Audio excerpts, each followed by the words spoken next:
Si vous êtes abonné à cette chaîne depuis longtemps, vous savez sûrement que l'un de mes genres préférés au cinéma, c'est les rom-coms, mais malheureusement, ce qui me désole un petit peu en 2025, c'est que ce soit plus vraiment à la mode ces derniers temps,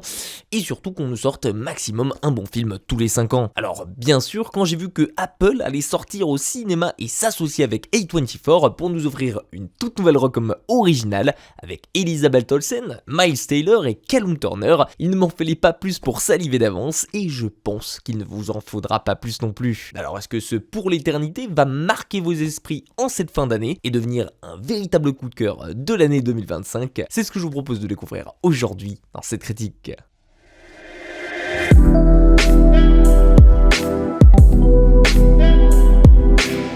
Dans Pour l'éternité, vous allez suivre Larry et Joanne, un couple octogénaire qui est en réalité plus proche de la mort qu'on aurait pu l'imaginer et qui va rapidement passer de l'arme à gauche ici. Seulement voilà, en mourant, ces deux derniers vont arriver dans une espèce d'hôtel pour voyageurs qui va accueillir toutes les nouvelles recrues, à savoir par là les dernières personnes décédées récemment et qui leur propose de s'arrêter pendant une semaine pour choisir ce que va devenir leur éternité. En gros, voyez un peu ça comme le purgatoire mais en beaucoup plus sympa et surtout avec beaucoup plus de liberté puisqu'il va les laisser choisir au passage la vie qu'ils veulent mener jusqu'à la fin des temps. Et dans cet endroit paradisiaque, nos deux voyageurs vont donc devoir faire un choix crucial ici, à savoir continuer de vivre la vie qu'ils ont menée ensemble pendant plus de 60 ans ou bien au contraire se séparer et partir chacun dans leur idéal rêvé. Que ce soit par exemple passer une vie au bord de la mer en plein soleil toute la journée ou bien aux montagnes dans un chalet avec des skis ou encore au paradis du nudiste par exemple, il existe ici une infinité inimaginable de solutions créées en fonction de chacun des goûts, des couleurs de tout le monde et on peut littéralement choisir le paradis spécifique dont on a toujours rêvé. Seulement, il faut choisir et une fois le choix effectué, on ne pourra plus jamais revenir en arrière. Seulement, vous allez rapidement le voir ici, si vous pensez que ce pitch était beaucoup trop simple pour vous et surtout pas assez original pour se démarquer de toutes les autres rom-coms, alors pimentez tout ça en rajoutant ici un ex-mari mort à la guerre 60 ans auparavant qui va refaire son apparition ici, la possibilité pour Joanne de le choisir et donc de s'offrir à ses côtés sa seconde vie et surtout une rivalité naissante entre ces deux hommes pour garder la femme de leur vie et vous aurez là un sacré triangle amoureux, un mélange d'humour, de tristesse et de rebondissement que même les auteurs de Love Actually seraient jaloux de pas avoir imaginé. Et c'est donc sur ce pitch de départ un petit peu cruel mais surtout très original que va se dérouler cette nouvelle rom-com. Car comme vous l'aurez compris, la vie après la mort et l'éternité ce n'est pas rien et c'est donc sur ces thèmes récurrents mêlant croyances, attentes et préjugés sur la mort que l'on va suivre Elizabeth Olsen tenter de décider qui sera son mari pour l'éternité. Une question qui comme ça pourrait paraître vite répondue mais qui en réalité va nous donner matière à réfléchir à ses côtés. Car si d'un côté elle pourrait choisir la facilité, à savoir passer le restant de ses jours avec son mari actuel, qu'elle connaît par cœur et dont elle connaît aussi malheureusement tous les moindres défauts, et ben elle va assez rapidement se mettre à hésiter ici avec son premier amour, qu'il a quand même attendu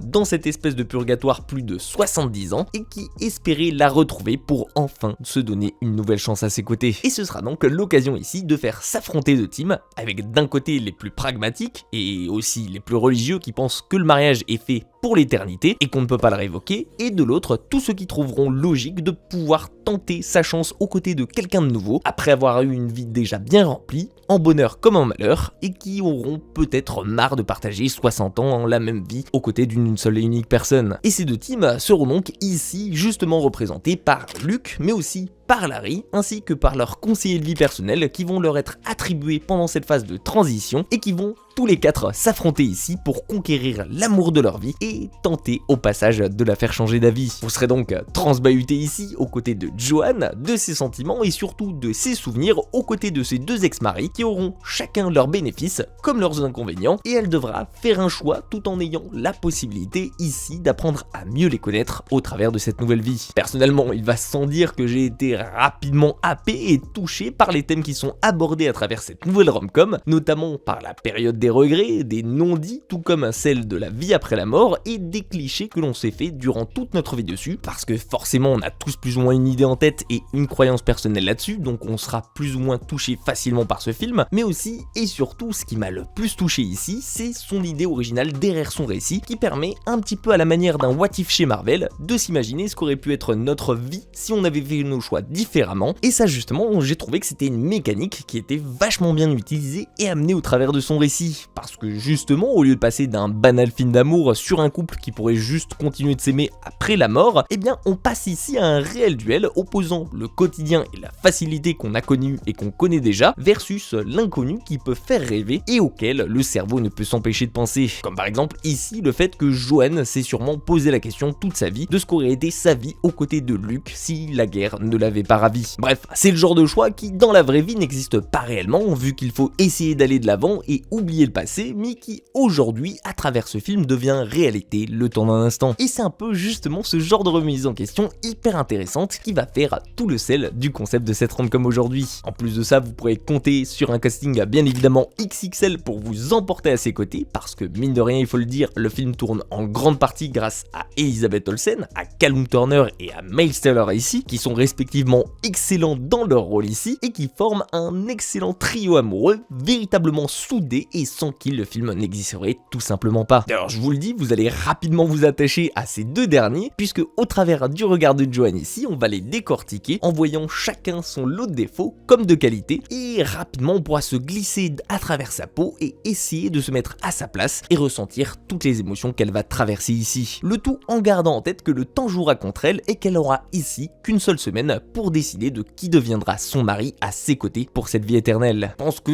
c'est quasiment inutile de vous dire à quel point j'ai adoré ce voyage si particulier que nous propose cette rom-com. On est clairement ici sur quelque chose qui change vraiment de tout ce qu'on voit d'habitude autour de la période de la Saint-Valentin. Et personnellement, j'ai surtout surkiffé ce petit côté utopique avec sa vibe à la Black Mirror, et je suis sûr que certains d'entre vous ont reconnu ces petits passages qui font penser à l'épisode San Junipero pour sa façon d'aborder justement la vie après la mort ici. Et parmi les plus connaisseurs et les kiffeurs de Daniel Radcliffe, certains auront sûrement kiffé retrouver l'esprit de Miracle Workers ici, notamment la manière dont le film imagine ici une société qui gère l'au-delà. Mais ce qui m'a réellement le plus plu là-dedans, c'est de découvrir enfin un film original en 2025. Pas une adaptation, pas un remake, pas une réinterprétation d'un roman ou d'un animé, juste une véritable création pensée à l'origine pour le cinéma. À une époque où 3/4 des films qui sortent sont soit des adaptations, soit des réadaptations, soit des remakes, soit des suites, ça fait plaisir de voir un film totalement nouveau, surtout dans une rom-com, ce qui est encore plus rare. Donc je vous le redis ici, si vous cherchez aujourd'hui un film original capable de vous faire passer du rire aux larmes, avec une mise en scène simple mais assez sincère et sans artifice, et qui repose en grande partie sur le talent de son trio principal, bien entendu avec les clichés du genre, mais bon, c'est le jeu, alors pour l'éternité, c'est clairement fait pour vous. C'est un film beau, touchant et drôle comme on en voit trop rarement, et j'espère qu'il ne se fera pas écraser par toutes les grosses sorties de ce mois de décembre. Et vous alors, est-ce que vous comptez le voir ou bien est-ce que vous l'avez déjà vu? Si oui, n'hésitez pas à me dire en commentaire votre avis sur le film, j'ai hâte d'en parler avec vous. En attendant, j'espère que la vidéo vous aura plu, si c'est le cas, pensez à me le faire savoir, lui laisser un petit like, à la partager et surtout à vous abonner à la chaîne pour ne rien rater. Prenez soin de vous et comme d'hab, nous on se dit à très vite pour une toute nouvelle critique.